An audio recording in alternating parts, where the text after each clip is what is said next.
we have a new strategic plan out, and this is as a result of, of our staff looking at what we're doing, how we're doing it, and the direction. Anytime you have a new administration coming in, they, of course, have their own ideas of leadership and which way they want to take the agency.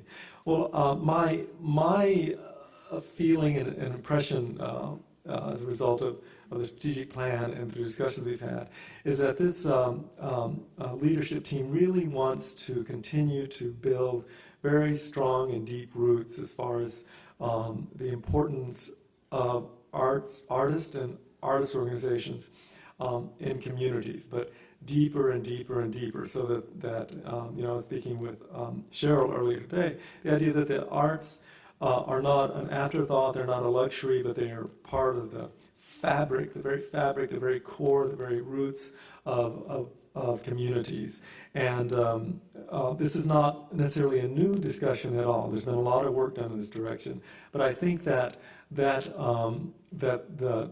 new leadership of the NEA is really going to focus on that, and also, more importantly, give you tools to try to really improve your own abilities to capture information, to make the case of why the arts are so critical, because ultimately we need that support, and we especially need support when there are crises that we face. So I think that's overall the general direction. I've highlighted some of the sentences from here.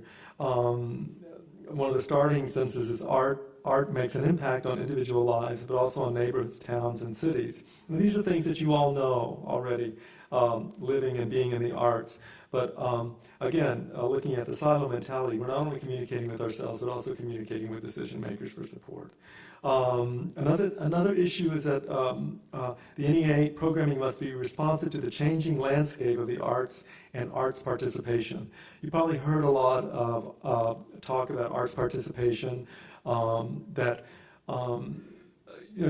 When Joan and Rocco first came on, there were a lot of discussions at the NEA regarding all of the artwork that's taking place outside of the formal artwork channels. For example, all of the way that young people and many people are accessing the arts and music and theater and participating, and they aren't necessarily in the 501c3 model, so they aren't necessarily in the past model of if you want to go see or experience music, you have to go to that concert hall or to go to do that. And so there's this huge amount of activity that's going on outside of the formal arts channels. And so I know it was really important to staff and to discuss how can we, given our structure, we are a federal agency, how can we start to capture some of that? How can we make it easier for your organizations to capture some of that, to make sure that we're relevant and that young people are participating in the work that we're doing and are aware of the importance of the work that we're doing. So that's something else. That's another direction that we're exploring right now, looking at, and will actually kind of be reflected in the guidelines. Hybrid art forms, and also the new generations of Americans that are coming, the changing demographic landscape. That's another important point. It's nothing new at all, but these are some of the key elements I would look toward in our direction. Also data. I hated when I was applying for applications as the head of my own organization to go through all of this, so I really feel for you all. However, it is a fact of life. You cannot get away from it if you want support. If you don't want support, you're funded, or you're like the philanthropist here, she's fine. That's great. Do what you want to do. But if you're like most of us, you do need support.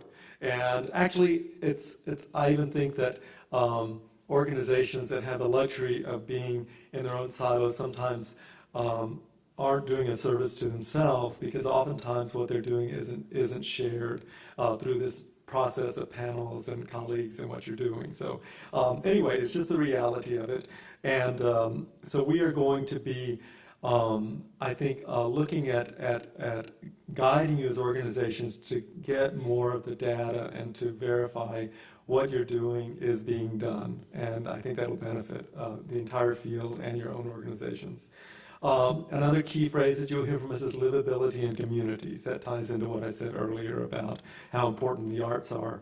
Someone mentioned on the last panel that, you're asked, why there's so many people that are hungry in the world. There's so many people, that have such dire needs. Why are you putting money into the arts? And the one story, and I don't know if this is going to make sense because I haven't said this in any kind of talk before with this connection, but there was a story on NPR about a year ago about a young girl in South America who was, she was probably 12, and the reporter found them, her and her sister, and what they were doing to raise money to eat was they would do cartwheels, like daring do cartwheels in between traffic. That's what they had to do. They were very, very poor. But when the reporter talked to her, she said, "Why are you doing this?" And it wasn't so we can eat, and she said she wanted to be a dancer. And so here's someone with no money, she's having to do cartwheels in between traffic, and what's driving her is not, "I just want to eat." What's driving her is her dream and her vision, and that really touched me. And so I think that, you have to have food for your body, but also for your soul, as you've always heard. So I really believe strongly in the work that we do. I think another area of focus at the NEA, and it's always been, but they're really articulating it in different ways, is the creation of artworks.